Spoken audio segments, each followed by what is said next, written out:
I'm excited to be here because there's a lot that I want to talk about today around where the panel, I think, left off. So thinking about content and how it's changing, thinking about how mobile is adapting content in new and different ways and basically breaking the model of what we think content is. I'm likely to talk about a lot of things today that are future and forward-looking, and I don't want anybody to walk out thinking, well, wow, we're really behind the 8 ball here, because a lot of this is where the future takes us. So bear that in mind, because a lot of this is probably quite different and quite a departure from some of the reality-based current business model changes that you've been talking about for the past day and a half or so. And we have a poll, so I guess we'll do this first. If we can lead off with this, does everybody have their signaling device? Yes, this audience is an expert at the poll. All right. Aren't you, everybody? So just go to rwpoll.com or on your app, and you can fill in the survey. I'll just look over here, see how many responses we have. Okay. Make sure it's statistically relevant. Oh, because absolutely. That's very important. Absolutely. Well, we got one result. And can we keep this running as we go through? Because the results slide, will it be toward the end? Or? No, it's going to be right here. So all right. wait The pressure's on, so, folks. So the audience needs to wake up. We were so good yesterday during boot camp. Right. And everybody was so quick. I think we've gotten a little stale here. Well, and so the idea here, too, is inside of your organization, there's probably somebody, some organization that's leading the charge in mobile. Maybe they don't own it, but maybe it's, when you think about mobile and what's happening, it's an IT problem. Or maybe you think about it as a marketing issue. Maybe you think, well, I really don't know who's running it. Nobody's running it. And these are all valid answers, and I'll talk a little bit at the end about where the organization can go based on your input. So let's see where we are here. Got a handful. We got a handful. I know a couple other people. Yeah. Go for it, whatever. All right. So. Okay. So, but this is interesting because this mirrors pretty closely what we see in our research. It's an IT issue. Maybe it's a marketing issue, but more often than not, it's a I'm not really sure who's running an issue. So hold that thought, because I want to talk a little bit about this toward the end. But as we think about how content changes, and as we think about what content is, I think Joy actually nailed it in the panel, talking about, let's take some examples here from the consumer world. So I'm not here today to talk about retail, but I want to use this example to kick things off. So Tesco is a UK grocery retailer, moved into the South Korean market with a brand they called Home Plus. They were trying to break into this market. They were a distant number 2, even a number 3, depending on the data you looked at. And what they wanted to do was become the number 1 grocery retailer in South Korea. South Korea has a very strong commuting culture. People spend a lot of time on the subway. They spend a lot of time getting to and from work. They hate having to run errands because by the time they get home, it's very late. So Tesco looked at this problem and said, well, how do we solve it? They ended up taking images of their store shelves, putting them in the subway stations on backlit billboards, and assigning a QR code, a quick response code, to every single product on the shelf. So now I'm waiting for my train. I'm at the end of my day. I take my smartphone, and I can snap a picture of the tea or the milk or whatever product it is that I'm looking to buy, add that to my cart digitally using an app on my smartphone, and by the time I arrive home, the items are sitting on my front step. So this completely decimated the idea of one of the 4 Ps of marketing: place. A storefront was now a billboard. A storefront could be the back page of a magazine. A storefront, in fact, didn't have to be a storefront anymore. And this is all because of a new and different way of thinking about how deep we could go with what content is. This billboard that previously probably served up an ad for a sale on a sweater or a sale on cell phone plans was now actually serving as the storefront for Tesco. And it worked out quite well for them. They saw some really, really impressive returns in terms of what they were able to accomplish in 1 year. Registered users for their Home Plus home shopping app on the smartphone increased 76%. They saw sales increase 130%, and they gained the number 1 spot as a grocery retailer in the South Korean market. All because they took the idea of content and turned it on its head. And the fact is, when we look at the consumer world and what we can do, content is increasingly everywhere. When we're in a store, it's on the item, it's on the walls of the store, it's in the location that we're at. We're using check-ins, we're using barcode scanning, we're using our social graph to extend how we interact with our environment. and our environment in turn is starting to interact with us. There's a whole new plane of content that's existing, coming from brands, coming from media conglomerates, coming from publishers, that's feeding this layer of mobile content, and increasingly that content is assembling on the fly. It's presenting itself to us uniquely as a user, and it's very, very dynamic. And this whole idea of a connected universe where we're interacting with it and it's interacting with us, and that interaction is increasingly autonomous, we at Altimeter call the Sentient World.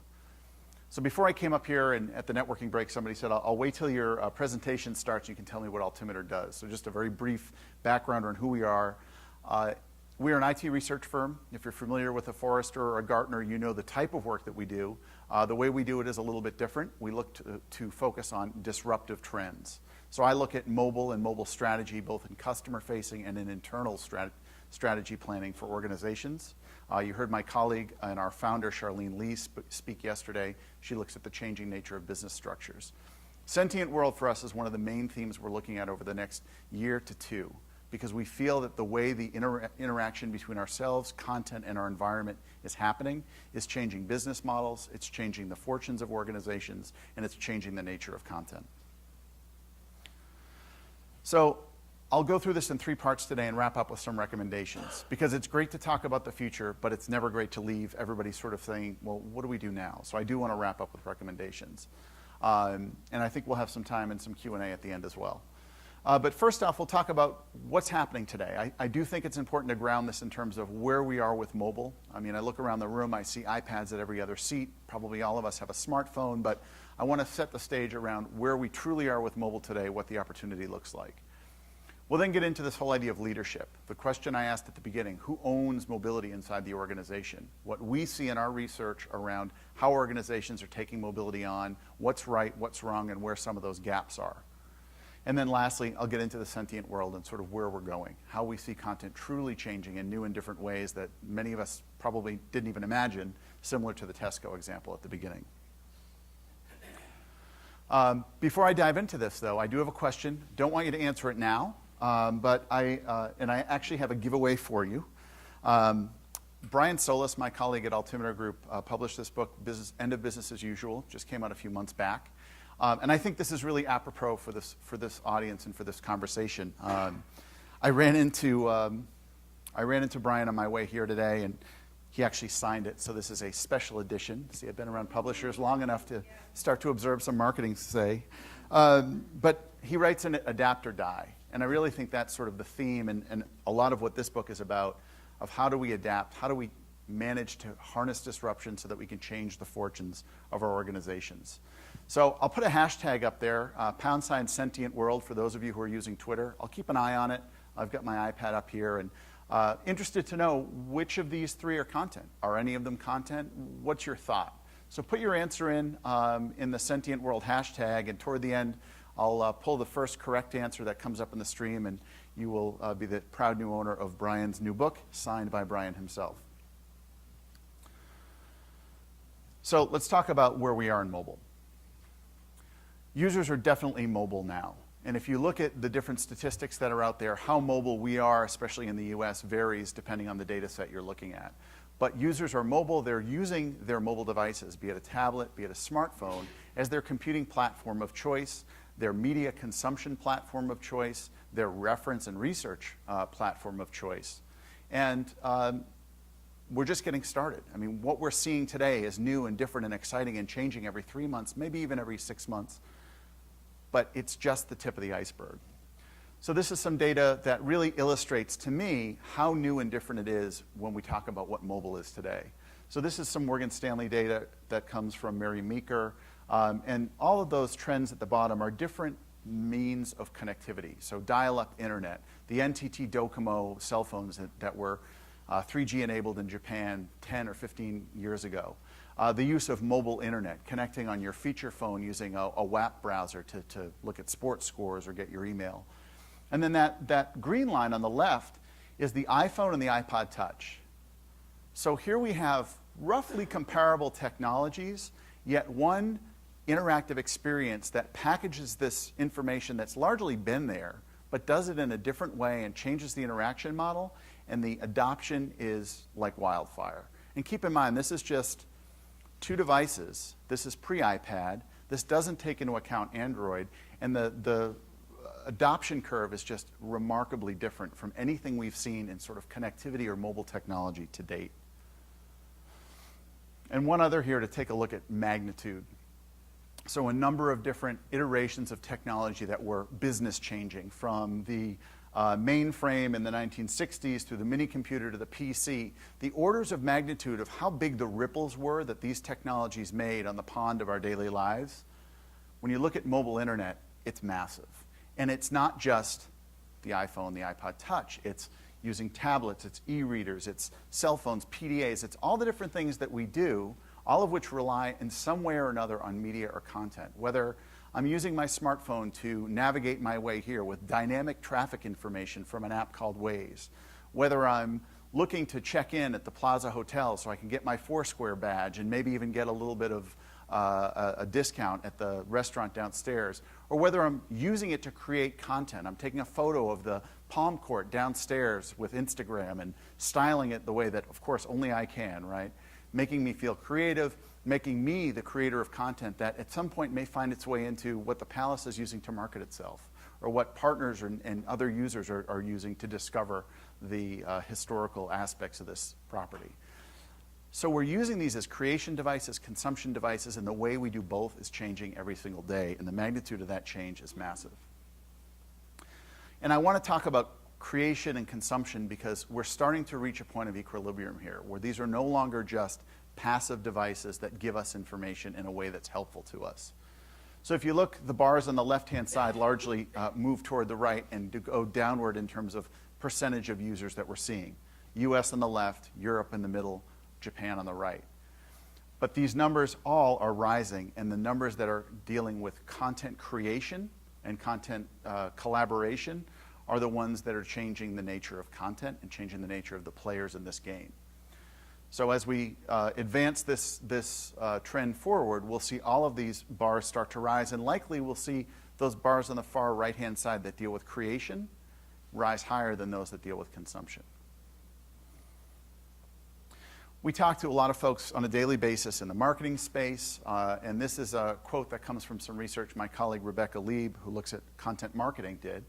And talking to an exec at a major agency, she said, well, what's your focus? What's your issue that you're looking at as far as how content's going to change and where you're going to be spending your efforts? He didn't even have to think about it. He didn't have to go through a list of top 3. He said, you know what, it's going to be mobile. Something about mobile is where I'm going to be spending the majority of my time over the next year, both as I become an enabler of content marketers, people who are taking actual content that tells a story versus static advertising and using that to drive the presence of the brands that they deal with. And whether that's an application, whether that's a mobile web presence, whether that's participation in the Sentient World dialogue, it's all on the table, and it's all something that these agencies are thinking about. So this is interesting, too, in terms of how does that change who the competition is? And I'm going to get to that in just a minute around where we see the competition changing, who's playing what role in the content market. So we asked this question already, so I can skip forward. That is, I don't think, the proper data, but if it is, then we have a different discussion to have. So when we think about the changing nature of content, who's developing it, who's pushing it forward, who's leading the charge in terms of what a media producer is, we have this concept of frenemies. Interestingly enough to me, this is actually a real word. This appears in the OED as of, I think, 2010 or 2011, which I was shocked to find. But partners and customers play this role. They're consuming from you, and their customers taking the information that your organizations are putting forth, but in many cases, they're taking it and adapting it, or they're even creating competitive content to what you're providing. So this whole balance of power is changing a bit, and it's really a race to say, who can serve the needs of that connected user with that dynamic experience best? And it's not all going to be one provider. It's not all going to come from the media players or the publishers or the content generators. It's not all going to come from the consumers, but that balance is going to shift. And you've got other players in the mix like the agencies that are driving content marketing initiatives inside of brands, so that now the brands are telling a story. And they're creating content that in many cases is competitive with the traditional paid content that, or unpaid content rather, that we are used to seeing in the market. Mobile is big. Obviously, this is the number one area where we see marketers and agencies focusing their efforts. It's the number one pull that they're seeing from their clients, saying, you've got to get me into this game.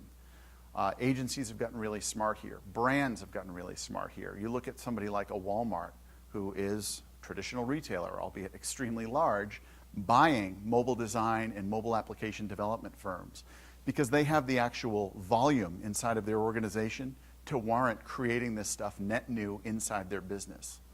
Whoever thought Walmart would be a mobile application development studio? It's happening now. So the question really comes down to, where will an organization that's in the position of developing content and playing in this game be a year from now, 2 years from now, 3 years from now? And it's not to say that if you don't have applications being built in-house, you're behind the curve, but having a possibility of participating in this dialogue means having somebody at the helm, means having unique and different content, means having our participatory role in this dynamic dialogue that we see taking shape. So a lot of the questions earlier, I think, were talking about apps, and we think about mobile, we think about apps. We're sort of trained that way as consumers, and it's natural because that's how we interact with our devices. Most of the value-add experiences we have, most of the interactions with content we have, happen in the little frame of that icon sitting on our home screen, on our iPad or on our smartphone. But as we see more and more of these apps fill up the marketplaces, as the Apple iOS store, App Store reaches billions of applications downloaded and hundreds of thousands in the catalog, as the Google Play market comes online and starts to match that, and yet other markets come to bear. 26% of the apps downloaded in 2010 were used only once. That number is much higher today because we've seen exponential growth in these markets. That's presuming somebody has taken the app, download it, and actually gotten the chance to use it. Discovery is probably the number one problem for application publishers, content publishers that are trying to play in mobile. I may not, as a user, be even able to find what it is I'm looking for because of the chaff that's surrounding the wheat that I'm trying to divine in my search. And then there's the issue of ratings. Ratings can easily bury content in an application marketplace because it comes down to a handful of one-star rankings that can bury an app at the bottom of the pile. So the point here is applications are a great tool in the arsenal, but they're definitely not the silver bullet. They're definitely not the savior that content producers need in order to get new content in new ways in front of new users. So why is this so important today? Number one, in the US, every other owner of a mobile device right now, according to Nielsen's data, has a smartphone. When you look at tablets, iPads, Android tablets, the rate of growth is at 24% compounded annually. So we're seeing an extremely steep curve that actually dwarfs that curve I showed earlier of the iPhone and the iTouch in terms of how quickly these devices are getting in the hands of users. You've got players like Amazon putting forth the Kindle Fire tablet, $179, suddenly out of all the different Android devices in the market, rising to the top as the second most popular tablet behind the iPad, something that didn't exist 2 years ago.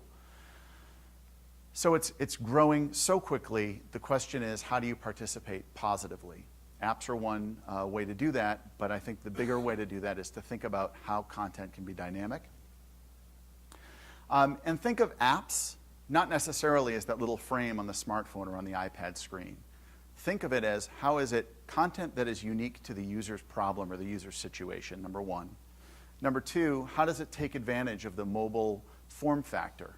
So again, touching on the Tesco example, QR codes are nothing new.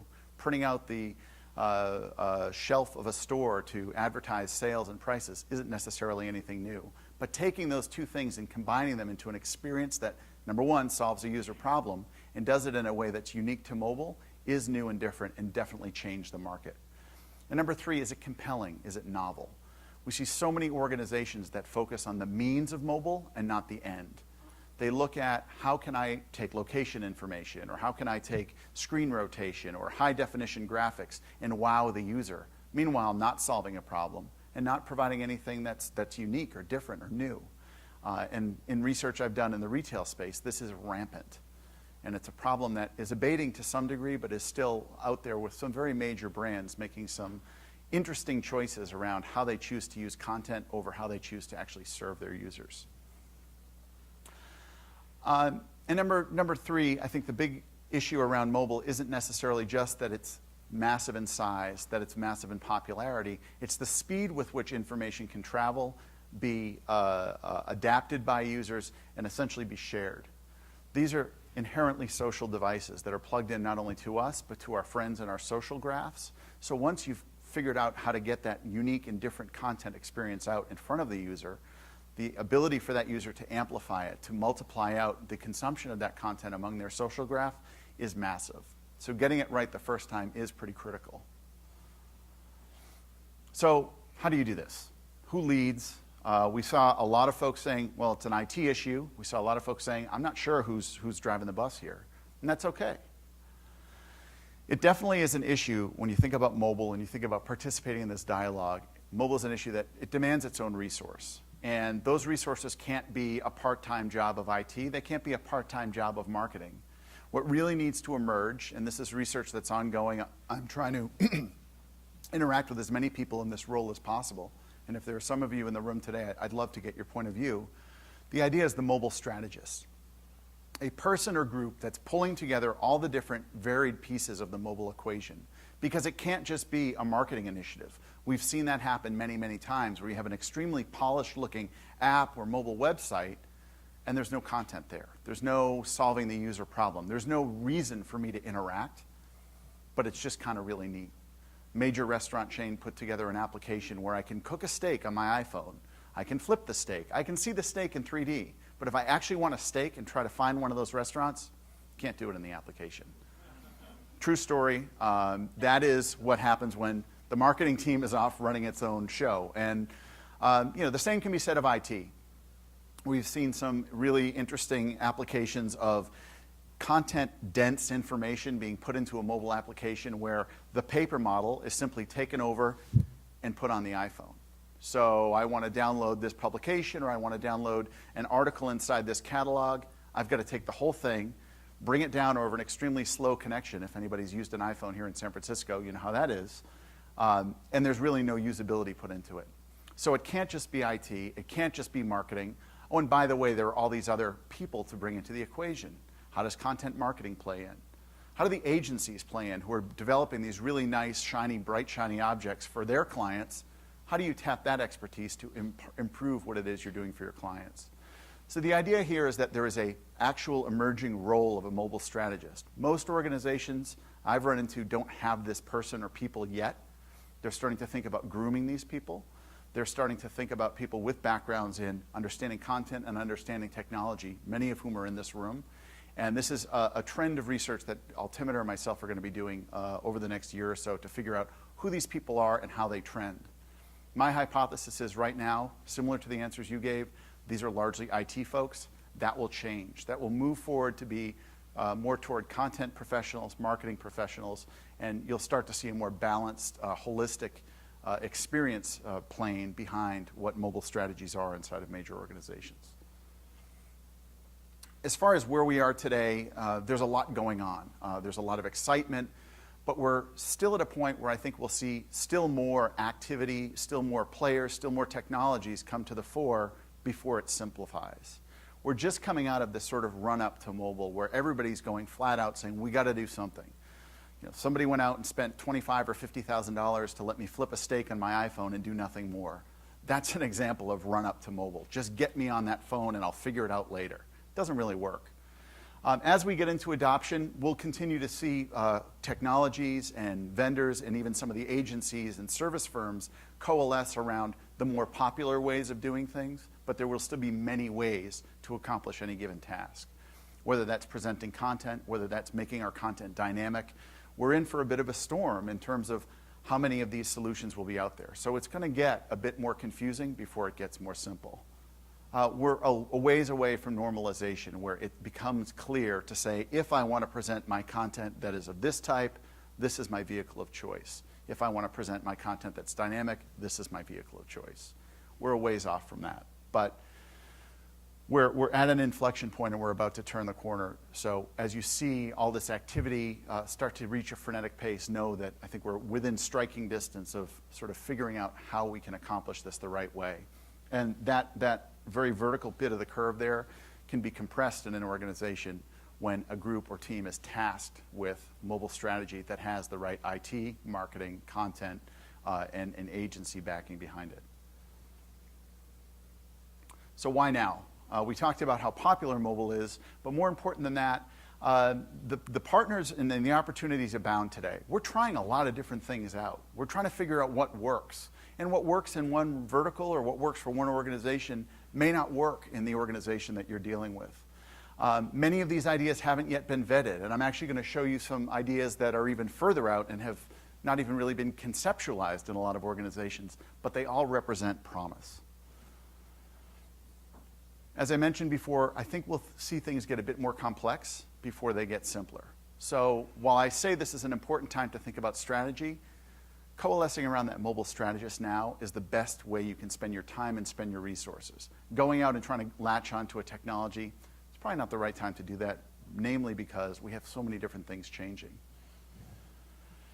And while the customers are already there and their thirst for consuming things differently or having things be more adaptive and meet them in their mobile lifestyle, taking it one step at a time, figuring out a property or a brand or an item of content or a means of interaction to meet those mobile customers, keep the aperture small. It's possible to wow the customer today with relatively simple segments of technology that usher the way forward to a much more dynamic and sentient world. So I keep talking about the sentient world. The title of the presentation was the sentient world, and I see a lot of folks saying, all right, what is it? Great, it's a major theme for Altimeter, but what does it actually mean? So the way we like to think about this is we're going to be asking the question, what's smarter, college grad or your future fridge? Okay, we talked about grocery stores, train stations, refrigerators. What does this have to do with content? Fact is that future fridge could ultimately usurp the care and feeding aspects of an average college student by knowing when it needs maintenance, when it needs its food supply replenished, when it needs to be cleaned and taking on that cleaning task on its own because it's acting autonomously based on the information within it and around it. The idea of sentient world means that more and more devices will be connected, they'll be bidirectionally communicating with us and with their environments, and that information, much of which hasn't yet been created, will be one of the major elements of content we see because we're seeing more and more pieces of it connected to ourselves and to our devices around us.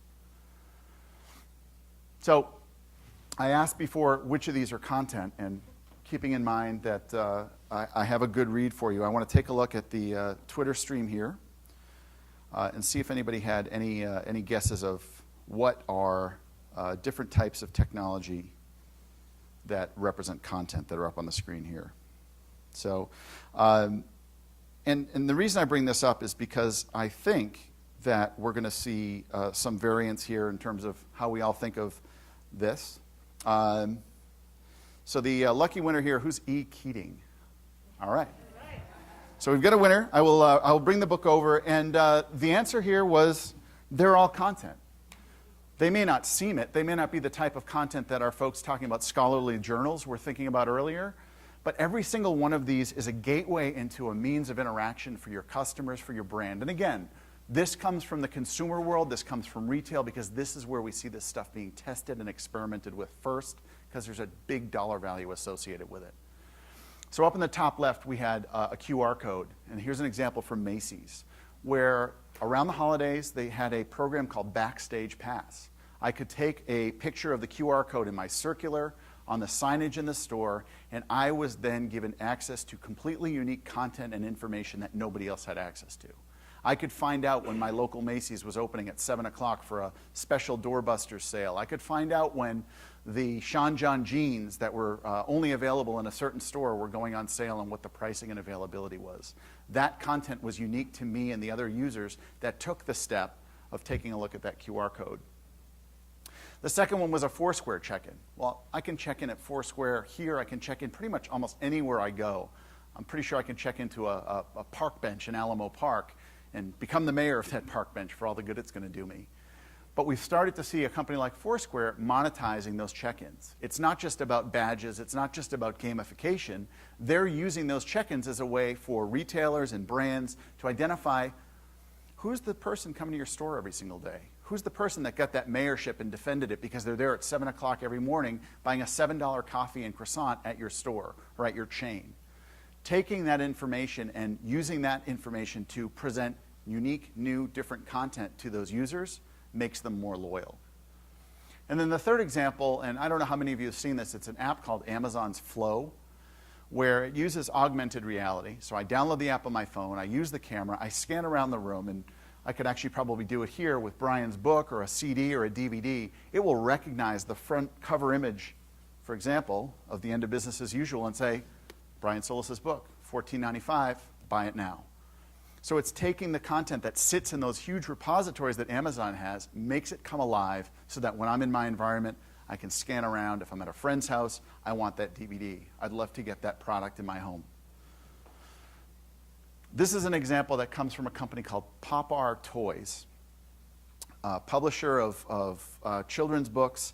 And what they've done is they've taken the AR in their name, augmented reality, and they've applied it to traditional bound paper children's books. And what's interesting about what they do is they have these little AR codes, and they've put them throughout the book. So there's a book about the planets where once I install their software and open this book and train a webcam on it, that planetarium in the book comes up on my screen in 3D and I can manipulate it. So I can actually physically interact as if it was a tangible thing with the planets in this book and have a whole new layer of experience and content coming out of that published paper book, same as it ever was, through the use of a few different codes that are printed on the page. The example at the bottom here, there's the 12 different little boxes. Those little boxes that you see, the black line around the symbol, those are those AR codes. On the right-hand side, and it may be a little tough to see, each of those little cards, when put in front of a webcam, turns into a piece of construction equipment from their kids' construction book. I can move them around. I can make them interact.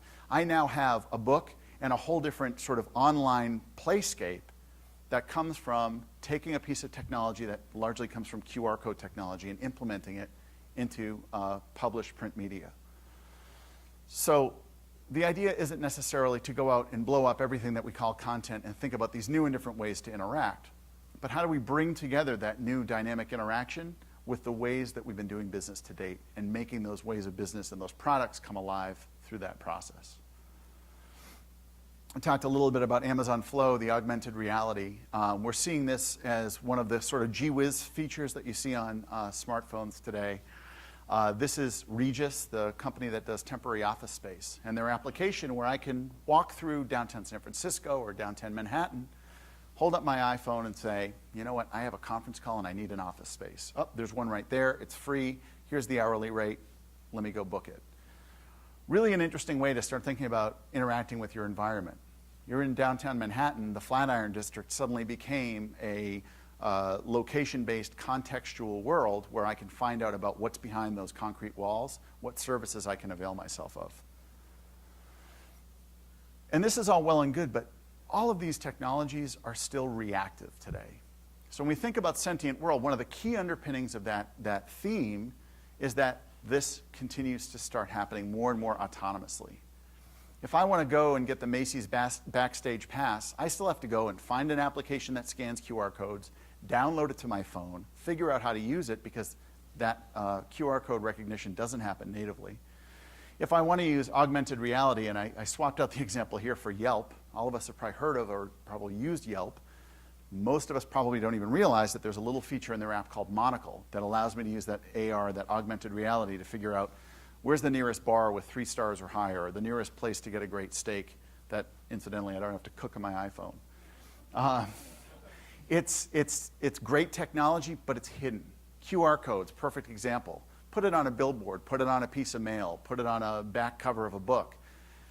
I don't have hard data on this, but anecdotally I've heard there's probably about a 50-50 chance that somebody seeing that is going to say, I know what it is, and then probably another 50% of that group that are actually going to do something with it.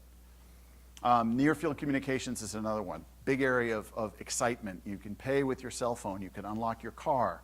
You can unlock your home. It's great, but I need to have a phone that allows it. I need to have the proper security settings in place. I need to know where I can use it. And it's still all reactive. It counts on me doing something to start that interaction process. It's not a great way to get things done. Goes back to the app example. I have to find the app, I have to download it. I have to know about it to find it.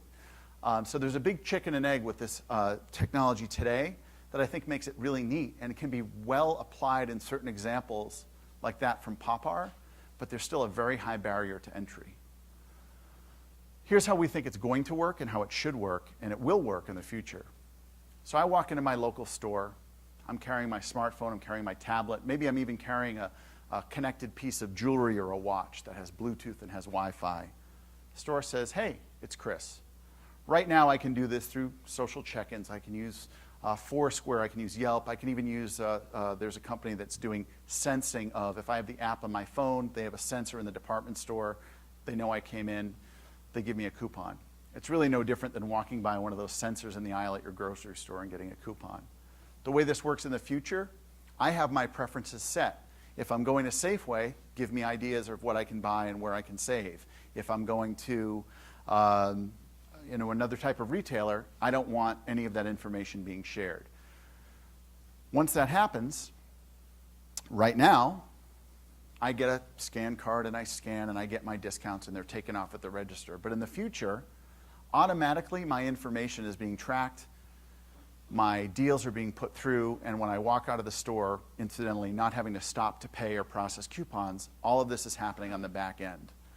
Now, I use the word tracked on purpose because a lot of this stuff is kind of scary and frankly unproven for consumers today.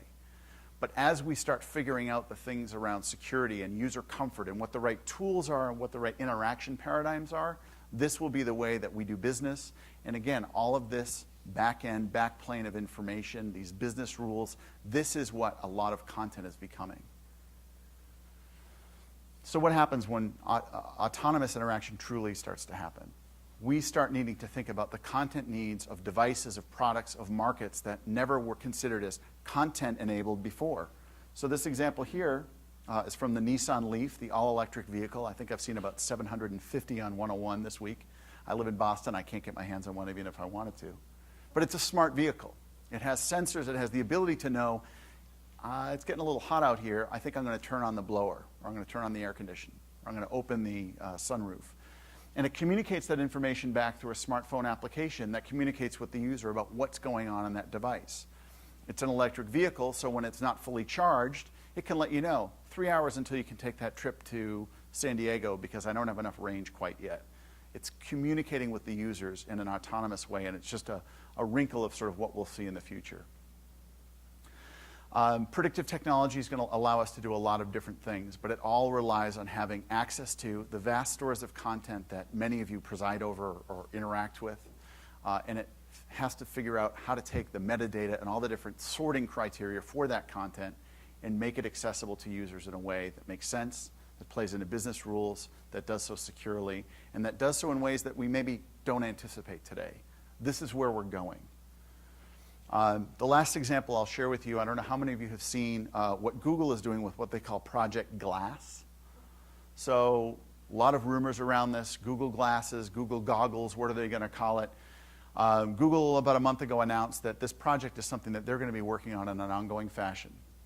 Aside from the fact that you have to wear sort of this space-age looking headset in the upper left-hand corner, it's actually really kind of neat technology and gives you an idea of how we start to interact with the world around us. So there's a whole video online. I urge you to take a look at it if you haven't yet, because this is really bringing to life this idea of the sentient world. In the video, the user's going to a bookstore, needs to find something. He's using voice control to say, where's the history section in this bookstore? Uses Google indoor mapping to route him to exactly where he needs to go to get the book he's looking for based on where he is now. Comes up to a subway station. The 6 train's having problems today. Proactively notifying him and giving him alternate options for directions, alternate options for vehicles and transportation that he can consider because he's not able to use the information and the transportation that he commonly interacts with. This is how the universe is going to start communicating with us. And right now, again, most of this content doesn't yet exist. You've got the partners that Kara talked about today, partners with a capital P, one of the speakers was saying, that are going to provide a lot of this information, but a lot of it is going to rely on them having access to the right content. So they're not reinventing the wheel, they're not misinterpreting the information that is out there today. There's still a lot of questions with this. I mentioned that I was going to end on sort of a futuristic note, and I don't want any of you to walk away from this thinking, well, we got to be doing this, because there are organizations that are doing it, but largely there are questions that we still need to figure out in order to do this well. If everything's emitting data, number one, how do we figure out what's important and what's not? If I were to use Google Glasses today, I'm pretty sure I'd walk down the street, and if there were if I went into Mountain View around their campus, I'd probably be getting bombarded with information left and right, similar to the movie Minority Report, getting barked at from every billboard, traffic signal, and other piece of intelligent technology that's out there.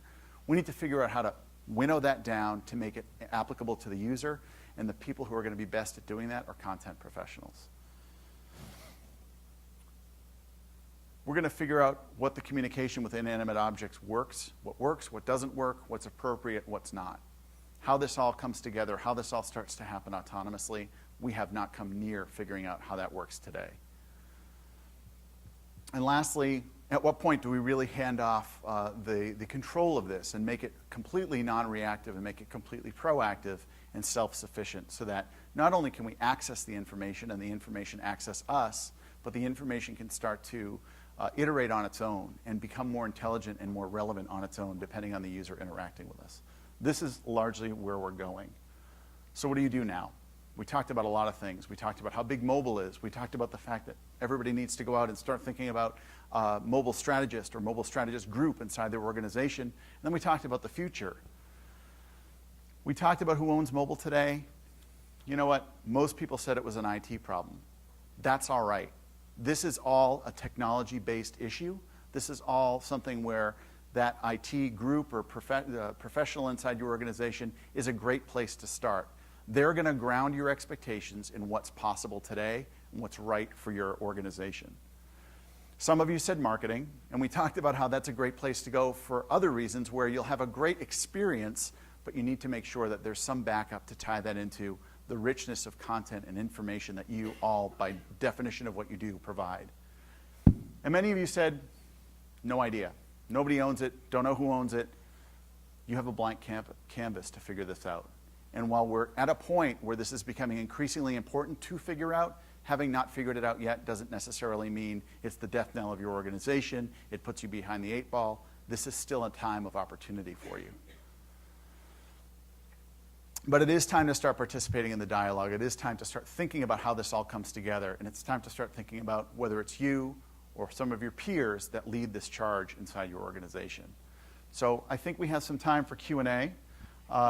Questions? Put a couple next thought steps to think about there. Chris, so talking about the great presentation, by the way, interesting topics here. On the mobile strategist, it's one thing that scares me is I remember the period when everybody had to bring in a web strategist, and that failed in most cases. And we went from siloed with a sort of a web guy that no business unit wanted to deal with. And so, what are the things that you think, building on that, are going to would make a successful? Yeah, I mean, what justifies it, basically? Yeah. And how do you get the buy-in? How do you make it work? Right. Two things there. I mean, that's a great example. The web strategist, we're seeing a lot of work, and my colleague Jeremiah is in the back of the room, Jeremiah Aoyang, who looks at social strategists. There are certain changes that necessitate a business role to take over them. We saw in many organizations e-commerce strategy. I actually was on a team in 1999 doing research on e-commerce strategy. That was really just channel strategy with a different name applied to it. Web strategy was in large part content publishing with a different name applied to it. What's different about mobile now, and even more so in the future, is that I think it's a whole different interaction. It's not just a business process, it's an interaction. It's a place to be, it's a place to have your content, it's a format. So it's not just taking existing assets and retrofitting them or future fitting them into a new technology. It's actually being in a place where you're participating in a new dialogue that didn't exist before. I didn't have a way to drive up from our offices in San Mateo to here with constantly updating live information from the 50 people around me about traffic. That's net new content and a net new vehicle for it that didn't exist before. So that's why. And how do you sell that? I think when you look at the returns that are associated with being a participant in the mobile dialogue, it will be increasingly evident why this is something you need to pay attention to. Right now, the data points do center around the things that I talked about before, like applications.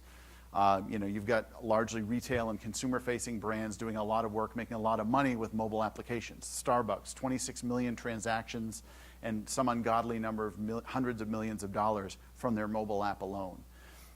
It's going to take some time for those use cases to spread to different industries, but they will. And the dollars will largely speak for why this matters.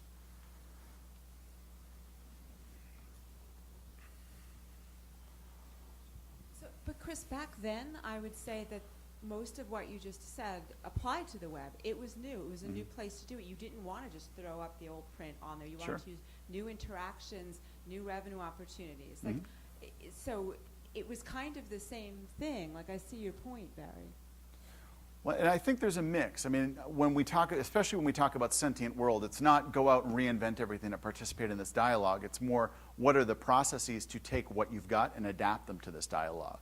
But because this is not simply a reformat of content, and you're right, there was a lot of, in some cases, kind of ridiculous amounts of money vouching for web-based content. I mean, we're still dealing with, and we just heard on the panel, the need to go digital. Print's going away, moving to digital, figuring out how to take content. We're still trying to figure out how do we adapt that to this new distribution metric. I would say that this is something that's going to be borne out for years to come. I mean, if we look back on where we started out with web, 20 years ago, and where we are now, we're still probably 3/4 of the way of figuring out that journey. We're probably 2 years into the mobile journey. So a lot of similarities there. And there's a lot of similarities with social media, which is still in relative infancy when you compare it to something like print and web, but a lot further along than mobile. And the parallels, you can look at the parallels between social and mobile and web, and it's a lot of lessons we're relearning for different reasons. So, just one sort of last twist to that, because it's sort of the frustration, just to irk Larry. The part of it that I'm struggling with here is kind of where you get the right person into the organization who understands it, because most of the agencies, the digital agencies doing mobile, are horrid, right? They don't get. They create the flip your steak or the whatever. They don't get it. They don't understand the customer. Right. And you need the forward thinking, where the world is headed, map back to the understanding of the customer. And that's where I think it struggles to bring in this outsider. Yeah, and I think that's the reason for having sort of internally this person or group being a 360-degree person. Because if they just rely on the agencies, you're going to get the flip your steak app. Bigger agencies are doing a better job of it, because they're integrating mobile into a 360-degree marketing campaign for a brand. But there's still a need for grounding this in. I mean, at the end of the day, Starbucks was successful with its retail application because it solved a problem. They set out to say, how do we cut down the lines in stores? That was all they set out to do, and they made money because it worked, and it worked well, and it continues to work well. Users like it, it solves a problem, and it's unique to that device. Yeah? I think it's very interesting, so I'm going to stay on the same topic. Maybe we'll just beat it completely to death. But is this on? I mean, I take it even further than you do. I think to the extent that paper's been dying for a long time, and it'll be dead soon. It's like really dying, and computers are going away. Computers as we know them will be gone soon. There won't be computing devices that are not mobile. So if you don't have a mobile strategy, you're certainly not going to be in the paper world. And what the heck are you doing? Like, how could you be expecting to sell any information to anybody? I mean, it's all going to be mobily consumed on devices that are mobile. So the term mobile becomes ubiquitous, and it's inevitable. Right. I think right now the Pareto principle applies. The 20% of the stuff that's sort of new and different takes 80% of the work. The 80% of the stuff that you've got can probably port over with 20% of the work to mobile. I mean, at the end of the day, when we think about what content is valuable today, there's a great way to participate in mobile without having a lot of work, as long as it's done properly. So a lot of the apps that we're seeing now are basically a frame around HTML5 content. It's web-based content inside of a frame that lets it play on a BlackBerry, on an iPhone, on an iPad, and so forth. We're starting to get smarter about saying, all right, what have we got, and how can we adapt it? But when we start getting into the Sentient World stuff, the sensing stuff, the piece of content that's associated with this podium to let me know how many hours of battery are left in my microphone, we're going to stumble up quite a bit as we try to figure that out. And especially as we start trying to figure out what information comes at me and what I request.